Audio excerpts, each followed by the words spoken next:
Bonjour à tous, très content de vous retrouver. Milieu de semaine, on va analyser ce qui se passe sur la planète tennis. On va faire un petit point sur les différents tableaux, les différents tournois. Bon, j'ai perdu un petit peu ma voix, mais normalement ça devrait aller.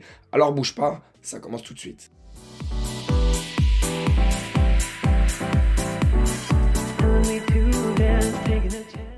J'ai peut-être perdu ma voix parce que j'ai trop crié pour Joao Fonseca. Joao Fonseca, on va commencer par lui parce que ce qui s'est passé encore hier, c'est exceptionnel. Au moment où je fais cette vidéo, il va jouer dans une petite heure son deuxième tour à Buenos Aires. Il a battu au premier tour Thomas Martin Etcheverry, quart de finaliste du dernier Roland-Garros, joueur ultra solide, qui a fait 3 finales l'an passé, il me semble, l'année passée, enfin, sur le circuit. C'est incroyable la performance que vient de sortir Joao Fonseca. On va regarder un petit peu plus en détail les stats. Déjà, il lui met 6-3, 6-3. Si vous n'avez pas vu le match, franchement, vous pouvez aller le voir, sinon regardez un long résumé. Ou sinon, vous allez voir après, ils ont même fait carrément un résumé de tous ses coups gagnants, puisque le Brésilien a mis 34 coups gagnants pour 25 fautes directes. Il faut rappeler qu'il a seulement 18 ans. 18 ans, il lui a mis 34 coups gagnants au dernier quart de finaliste de Roland-Garros. On est sur terre, on est en Argentine.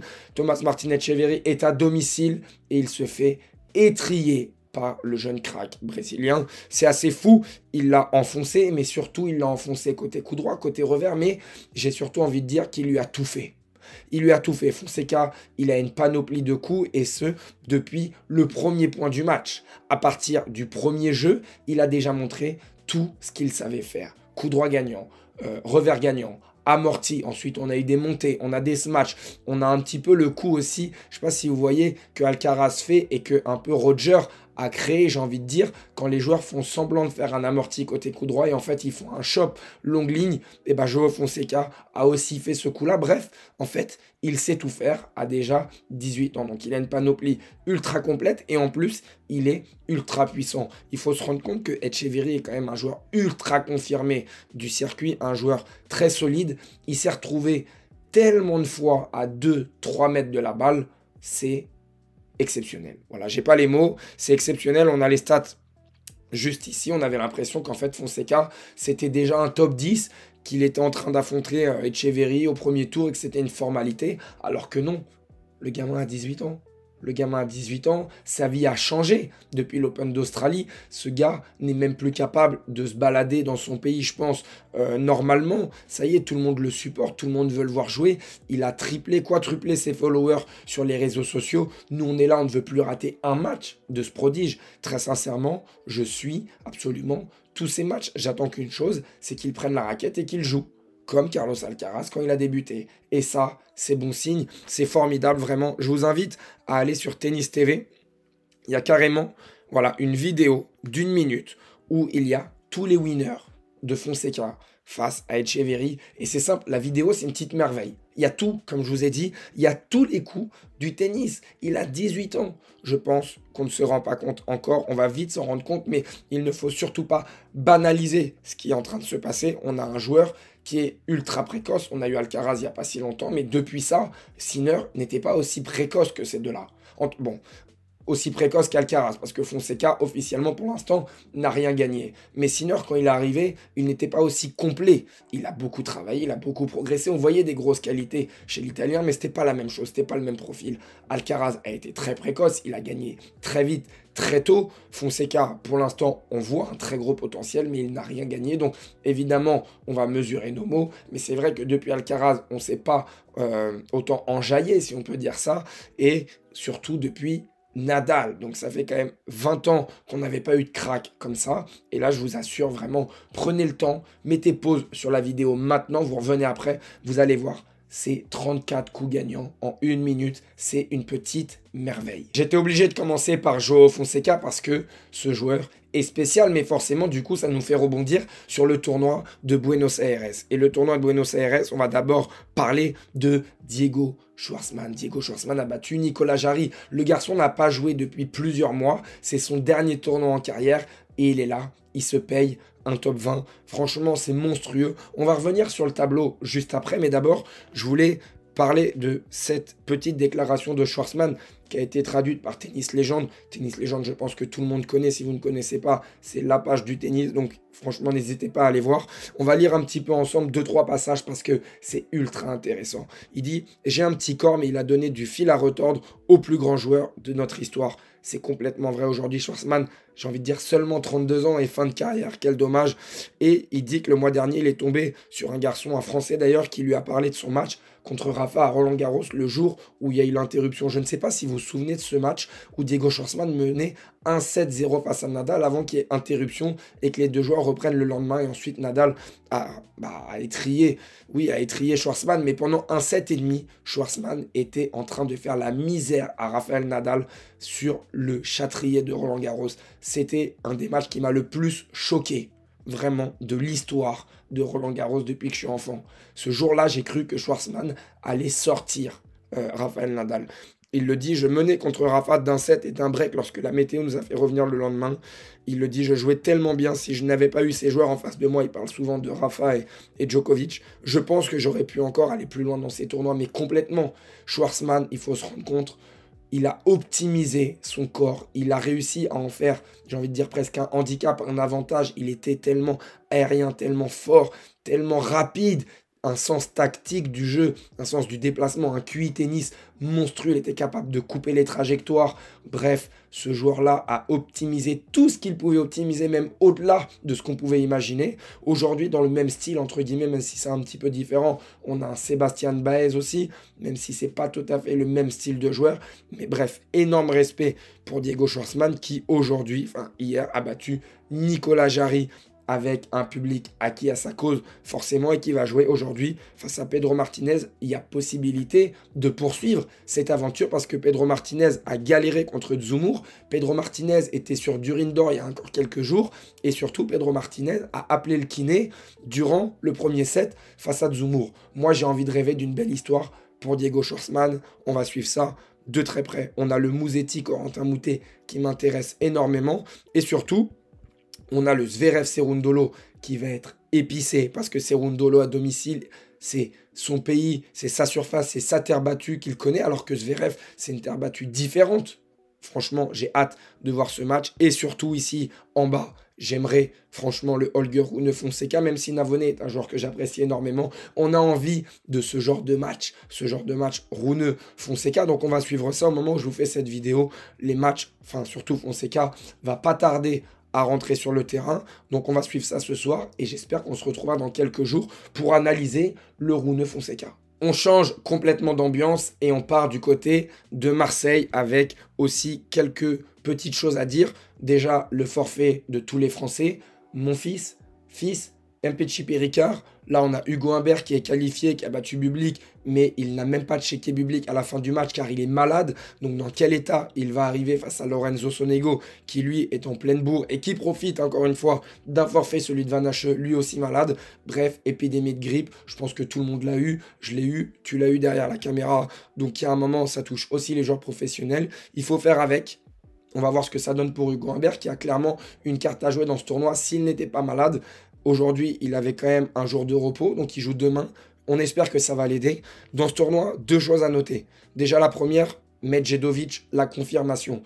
Medjedovic, qui est un joueur qu'on attend depuis un petit moment. On en avait parlé dans les vidéos il y a quelques semaines. Il avait refusé d'aller aux qualifications de l'Open d'Australie pour jouer un challenger au Portugal. Et c'était un pari gagnant puisqu'il avait remporté ce challenger au Portugal, rentrant enfin dans le top 100.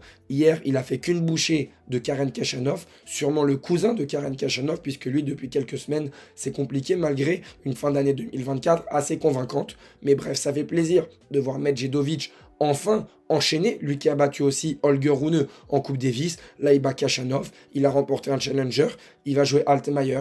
Il y a la place largement, même si j'ai envie de dire qu'Altmaier, il a fait des énormes progrès, surtout sur Durinder. Voilà, ça fait 2-3 tournois que je suis d'Altmaier sur Durinder. Il me plaît beaucoup plus que ses précédents tournois sur cette même surface.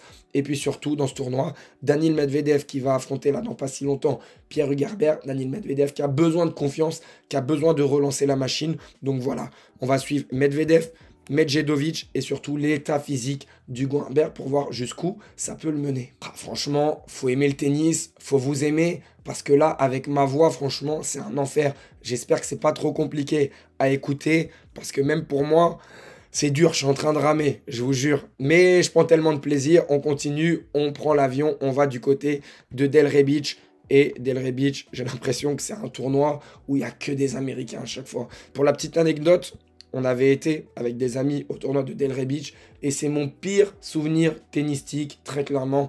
On s'est fait virer du tournoi parce qu'on avait encouragé Adrian Manarino contre Taylor Fritz. Le tournoi laborieux, nul. Les Américains n'avaient pas apprécié qu'on encourage Manarino. La police est arrivée, ils nous ont sortis du stade. Merci, au revoir, billets pas remboursés. Donc je vais quand même faire l'effort de parler de ce tournoi, même si j'en ai un très mauvais souvenir et que je le mets clairement sur la liste des pires tournois de l'année. Bref, maintenant, je mets ma rancœur de côté et on va regarder les joueurs qui sont présents. Déjà, je suis très content de retrouver Lerner Tien dans ce tableau parce qu'il n'a pas joué la semaine passée. Bazavaredi non plus n'est pas là. Je ne sais pas où il est. Si vous avez des infos, j'essaie d'en trouver. J'en ai pas trouvé. Donc, n'hésitez pas à me le dire dans les commentaires. On a Opelka qui continue d'enchaîner les wins. Franchement, Reilly Opelka, lui, il n'a pas joué depuis longtemps, blessure, etc. Il revient, il enchaîne les victoires. C'est assez impressionnant. Et puis ensuite, voilà, il y a quasiment que des Américains. Rinderknecht qui s'incline face à Norrie. On va voir, pour l'instant, il n'y a pas de grande surprise. Reste un tournoi important pour Taylor Fritz, très clairement, parce que quand on voit le tableau, c'est ultra ouvert et ce serait une énorme déception pour lui de ne pas enfin lancer sa saison 2025. Donc, le Chinois but, il faut se méfier. Derrière, soit McDonald, soit Davidovich Fokina. Et puis derrière, ça va se compliquer un peu parce que dans ces 4 joueurs-là, il y en a quand même Opelka, pour moi, va se détacher de ces 4 joueurs. Et Opelka face à Taylor Fritz, je ne peux pas donner Taylor Fritz ultra favori de cette rencontre, mais on verra. Vous vous souvenez, pour moi, Taylor Fritz va avoir une année 2025 compliquée, donc il s'agirait de défendre son titre à Delray Beach, pas forcément pour les points, parce que c'est pas ça qui est le plus important pour lui, qui est bien installé dans le top 5, mais plutôt par contre pour la confiance, pour enfin lancer une dynamique et une série de victoires. On continue notre tour du monde et cette fois, je voulais parler des filles parce qu'en ce moment, il y a le Master 1000 à Doha et il se passe plein de choses. Déjà, il se passe que c'est un tournoi à 64. En tout cas, pas à 64 joueuses puisqu'il y a les bails au premier tour. Donc, je sais plus, ça fait 58 joueuses, quelque chose comme ça. En tout cas, voilà, un tableau de 64, un tableau sur une semaine. Donc, les premiers tours, bah, c'est que des bangers. Les premiers tours, c'est que des matchs accrochés, des matchs de qualité. Et on peut le ressentir au niveau des résultats puisqu'on a eu énormément de surprises. On a eu Coco Gauff sorti au premier tour. On a eu Sabalenka sorti au premier tour. Bref, on a eu Qin Wenzheng sorti par Ons Jabeur au premier tour. Il y en a eu plein. Il y en a eu plein. Et si on avance un petit peu dans le tableau, on va avancer directement ici. Voilà, on a des joueuses qu'on attendait depuis un petit moment. Et dans ces joueuses, je parle de Kostyuk, je parle de Anisimova. C'est des jeunes joueuses à fort potentiel qu'on attendait depuis un petit moment, qui ont eu des histoires personnelles un peu mouvementées. Anisimova avec le décès de son papa, Kostyuk forcément avec la guerre en Ukraine, etc. Elle est beaucoup impliquée là-dedans, ça impacte aussi sa carrière. On a le retour de Ons Jabeur à son meilleur niveau peut-être, en tout cas, elle qui fait un tournoi de très très grande qualité, qui a mis une fessée à Qin Wenzheng. Franchement, le match, Qin Wenzheng, c'était laborieux, mais aussi parce que Ons Jabeur l'a fait déjouer. J'étais devant Ostapenko, elle qui adore ce tournoi, elle l'a redit, elle met 2-2 à Paolini. Et puis en bas, on a le Swiatek Rybakina avec les affaires de Rybakina extra tennis, on va dire, avec son ancien entraîneur qui a été, je vous invite à aller voir parce que c'est un sujet un petit peu compliqué, où son ancien entraîneur a été suspendu parce qu'il y a eu harcèlement moral et autres. Donc, dans quel état est Rybakina? Mine de rien, elle a quand même passé ses 2 premiers tours. Et au moment où je vous parle, elle est en train de jouer contre Swiatek. Donc, à voir si ça l'impacte ou non. En tout cas, on n'a que des matchs de qualité parce que c'est un tournoi sur une semaine avec les meilleures joueuses du monde. Et ça nous fait rebondir clairement sur ce sujet-là que Benoît Mélin nous donne les dates du Master 1000 de Toronto et du Master 1000 de Cincinnati. On a le Master 1000 de Toronto qui va commencer un jeudi pour terminer un mercredi. Qui va regarder une finale un mercredi? Donc bref, déjà, c'est bizarre. Mais le point positif, c'est que ce Master 1000-là, apparemment, c'est sur une semaine pour enchaîner directement avec le Master 1000 de Cincinnati qui, lui, sera sur 2 semaines. Il commencera le premier tour le 7 août. Enfin, c'est même pas 2 semaines, c'est 11. Et la finale, le lundi. Donc voilà, on va enchaîner 3 semaines de Master 1000. C'est très compliqué pour l'organisme des joueurs. Forcément, il y aura de la casse. On le voit depuis le début de l'année, il y a énormément de forfaits, énormément d'abandons. Est-ce que c'est un hasard?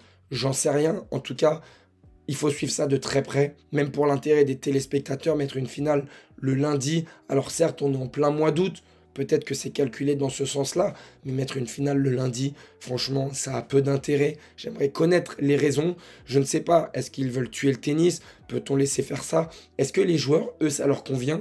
Est-ce que ça ne leur convient pas? Il y avait Corentin Moutet la dernière fois qui disait, ça nous éloigne encore plus de chez nous, de notre maison, les Master 1000 en 10 jours, en 2 semaines. En fait, ça doit être réservé aux grands chelems. Ça doit être réservé aux grands chelems. On sait que les grands chelems, c'est sur 2 semaines. Ça prend du temps, mais c'est comme ça. C'est le format qui veut ça. Tu as 3 sets gagnants. Là, c'est 2 sets gagnants. Il faut enchaîner. Et tant pis s'il y a un petit peu moins d'argent. Il faut peut-être mieux le répartir. J'en sais rien. C'est un sujet tellement profond. Mais voilà, là, en ce moment, pour comparer, on a un Master 1000 à Doha avec les filles qui est de grande qualité. Et bah, croyez-moi, c'est surtout grâce au format. Et c'est surtout parce que c'est sur une semaine. On arrive à la fin de cette vidéo. Comme d'habitude, tu connais la musique. Si tu as aimé, mets ton meilleur pouce. Ça m'aide énormément. Abonne-toi si ce n'est pas déjà fait. On arrive aux 2000 abonnés. C'est énorme. On arrive aussi bientôt aux 5000 sur Instagram. Merci beaucoup pour tous vos commentaires, tous vos j'aime. Ça m'aide à faire avancer la chaîne. Moi, je vais aller prendre un sirop pour ma gorge. Je vais aller me mettre devant Joao Fonseca. Et nous, on se dit à très vite.